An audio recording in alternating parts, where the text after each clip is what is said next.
Here you go, guys. Welcome to Grumpy's Garage. Well, not quite a garage, it's my kitchen. I don't just work on cars and boats and do all that sort of stuff, I do actually cook. So today I'm going to treat you all to my secret recipe. The boys love it, the family love it. Feed the whole family for under 20 bucks. I'll just introduce you to some of these ingredients that's here. I use a whole chook.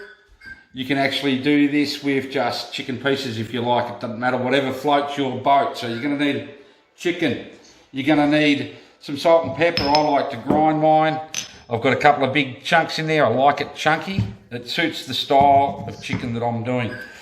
You're going to need some beef stroganoff, some stock cubes, 3 carrots, 1 onion. Now, these are chili beans. You don't have to use chili beans. I use it because the juice is slightly thicker, but these babies aren't hot at all. They are very mild. You won't even taste any chili on it whatsoever. A large can of diced tomatoes, and I like to use Italian herb. You can use whatever herbs float your boat. But when I chuck all this together, it is kind of a Cajun type of European pan-fried chook done in the oven. So stay tuned. Let's do it. And look, I already have a Filipino audience watching me cook. Okay guys, quite simple. Grab your chook. Family tradition we do, we always turn our chook over, slap its ass. Don't ask me why, but we do it. Butterfly it, just a nice sharp knife, just straight through it. Cut right through the ribs. Maybe I need a sharp knife. Got it. Butterfly it like that. Spread it open. Now, come over here. Turn on the pan. I generally keep it on a little bit of a low temperature. Don't ask for temperatures. Simply a little bit of oil in there. Rest your chook in there. Very important, put the lid on. You must leave the lid on. If you take the lid off, the chicken breast will come out dry and the rest of it may be moist, but you do not want to dry this out. Quickly wash my hands. Now that I've put that on, I want to preheat the oven. My oven temperatures are different to yours, so I go on mine is probably only about 100 degrees. My gas is different, I'm on bottled gas. You guys will work it out. Set your tolerance, I'm preheating the oven. So now that I've done that, my whole can of tomatoes straight in. Whole can of beans, straight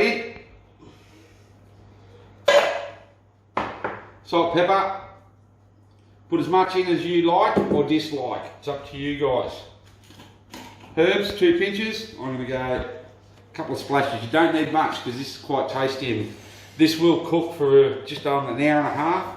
All these flavours will start mixing through. Your ox bags. Did you guys know that the ox bags, if you crush them like that, I didn't know that. 45 years. I only found that out last year. And then just open them up. They pour out. Fantastic. Never seen that before. So anyway, I put 3 of these in. The reason why I use the stock cubes is because for some reason everything has got water injected into it, and this actually helps that. So leave that in there. Your carrots. I just split the carrots. Now you guys can put whatever you like in here, whatever veggies. I would not go too many veggies or different, but what I will do is then very, very chunkily. Chunkily, is that a word? Just rough them up like that. The bigger the better.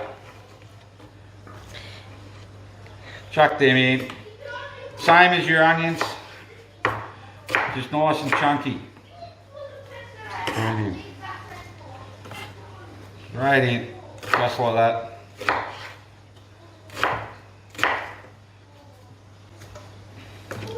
Just like that. Righto. Now, you just get a big spoon and just roughly mix it up. Bear in mind that your chicken's there on in the fry pan going how to lever. Once this is all mixed up, that's good enough. Just like that. Righto, so we take that over to the oven, ready to go.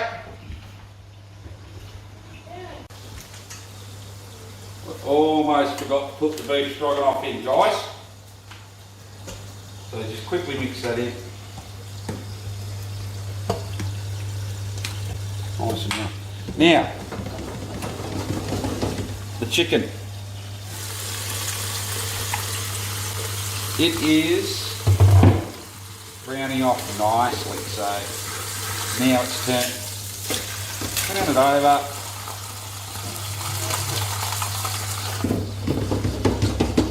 I just want to keep that going for about another 5 minutes. It won't stick to the pan and all that moisture. You can have a look at the lid if you like, come up closer and look at the lid.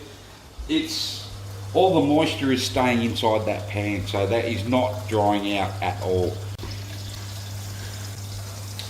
Righto, that's been a couple of minutes, guys. Drop the lid. So now I'll just turn it back over again. That's all I really want. I'm going to slide it off the heat a little bit. Now I'm going to add this. Now, all these ingredients I'm going to put up in the top right hand corner, so don't stress about writing anything down. Probably should have said that earlier. Now this just all goes over the top. Bloody beautiful. Make sure you get every little bit out of there. You don't see that on the cooking channel, do you? Right. Just cover it all the way around.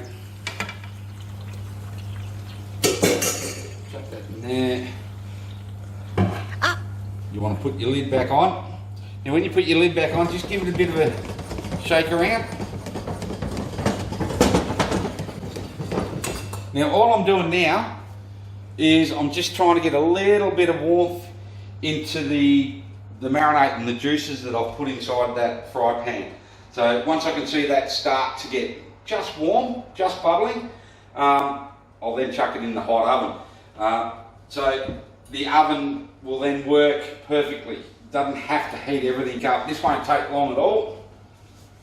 Okay guys, this is just about ready to go in the oven. It's only taken about 10 minutes.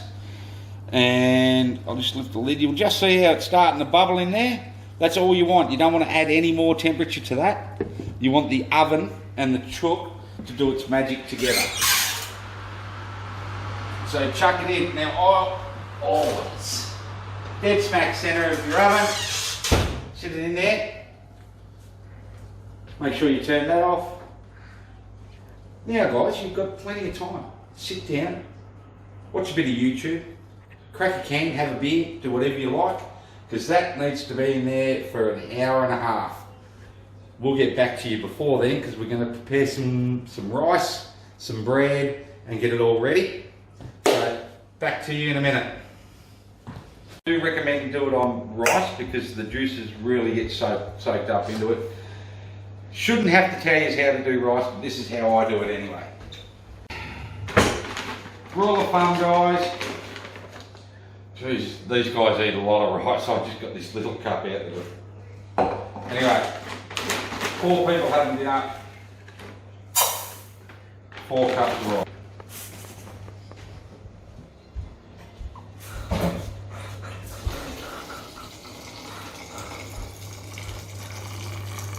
Now, I personally wash my rice. No, my hands are clean. And I wipe my bum with my left hand, so don't worry about it. I just rinse it a couple of times.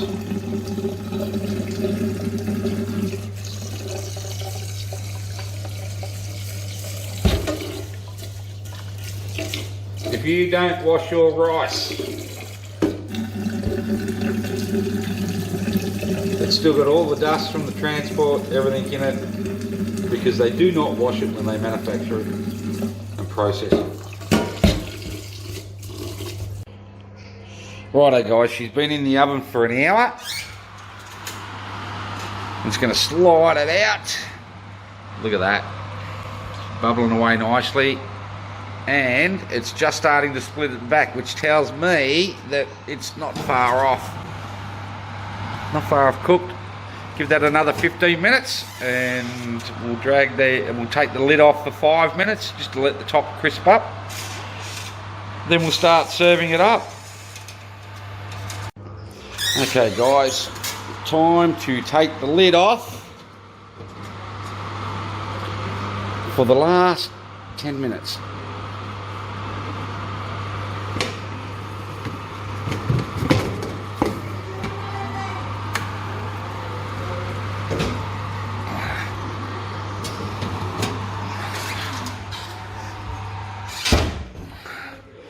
And I'll get the rice ready. And we serve this up with bread. And I always use stone baked bread because when you're dipping it in the juices, they don't go soft and soggy like a normal bread. That is just absolutely delicious. Don't be shy of the margarine. Look at that. It does not get any better than that, does it guys? Look at that. That is just pure goodness.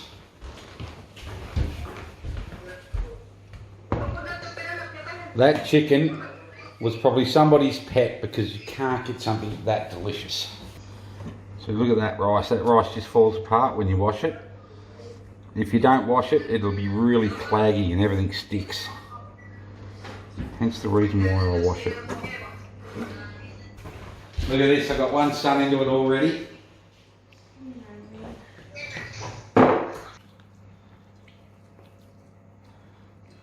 Jackie boy loves the breast. So does my other son, Justin. He likes the breast, so onto the other side. Now that is just pure heaven, guys. Look at that. Look how juicy that is too. It's not dry, it's moist all the way through. You cannot buy food like that at a restaurant because this one is cooked with love. Look at that, make sure you get a couple of carrots.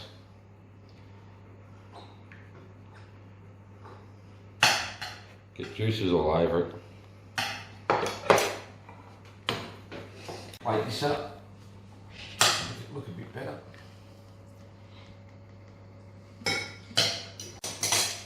Little bit of salt and pepper.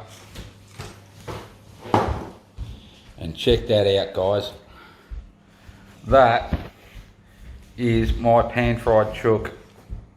Steaming hot, beautiful with bread, dipping bread and rice.